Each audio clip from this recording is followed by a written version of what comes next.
راشئ چې یوه ګړۍ مو بلې نړۍ ته بوځم. جنت کې به لومړۍ شېبې څومره بختورې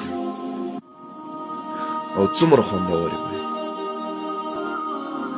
تلپاتې ارامه فضا، سیندونه، ماڼۍ، میوې، سپینې مستې حورې او ویلمان، د شرابو او ګبینو او شیدو څخه ډکې روانې ویالې، ورېښم او سپینو زرو څخه جوړ توکي. فکر وکړه دا به څومره یو عجیبه شېبې وي. د دې هر څه په لیدو به موږ تاسې څنګه احساس کوو کله چې پخوا مړه شوي خپلوان ګورو، والدین، خویندې، وروڼه، اولادونه. څومره عجیبه شی وي. په جنت کې به د غمجنو غمونه ختم وي، سپین ږیري به ځوانان سوي وي او ټول به ښایسته سوي وي. د هر څه په لیدو به موږ تاسې څه احساس کوو؟ فکر وکړو کله چې له انبیاوو سره ملاقات وکړو، له صحابه کرامو سره ملاقات وکړو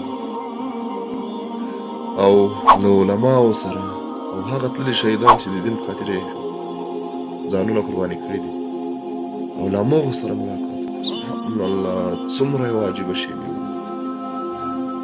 راته به ویل سي چې دغه ابوبکر دی، هماغه چې را روان دی هغه حضرت عمر دی، هماغه چې د ویالې له څنګه سره له ونې لاندې ناست دی هغه حضرت خالد بن ولید رضی الله عنه. دا خوږ غږ چې دا د داود علیه السلام دی، دغه زنګ چې دا د بلال خوږ غږ دی. فکر وکړئ څومره عجیبه شی وویل سي دا د اوس رسول الله صلی الله علیه وسلم راځي. سبحان الله سبحان الله، څومره یو عجیبه شیبه به وي. د دې هر څه په لیدو به څومره کوم احساس کوم، څومره یو خوږ او خوندور وخت به وي. رب دې ټولو ته ورنصیب. بیا چې په همدې حالاتو کې درته وویل شي هلته اهل کهف دي، هغه اصحاب سفینه دي، هغه د ذوالقرنین راغی، هغه خواته چې ګوري چې روان دی هغه ابو هریره رضی الله عنه. څومره له خونده ډکه صحنه به وي.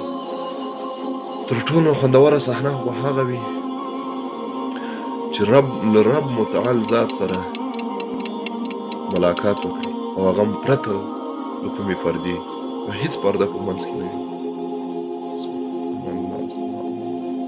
هلته به زموږ ستاسې لومړۍ شپه، لومړۍ شېبې او لومړی سهار څنګه وي.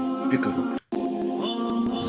نه به کار وي، نه به وظیفې وي، نه به غریب د دې په منډه کې وي، د دې په لټه کې به نه وي چې ځان ته یو ګولو ډوډۍ واخلي یا پیدا وي. هر څه به پرېمان وي، نه به د چا ناراض وي، نه به تنده وي، نه به لوږه وي، نه به تشویشونه وي. هغه د پردې شاته سیاستونه، غټې غټې معاملې، د بدمرغیو، نفاق نه ډکې دوکې وو، دا هېڅ شی به هم نه وي. د دې هر څه ټغر به ټول یوازې او یوازې به خوندونه وي. تاسو ټول فکر وکړئ داسې یو جالبه صحنه، داسې یو له خونده ډکه صحنه دې وخت کې موږ تاسې څنګه احساس کوو چې په هماغه وخت کې نه سپینږیرتوب وي، نه ناروغي وي، نه کمزوري وي.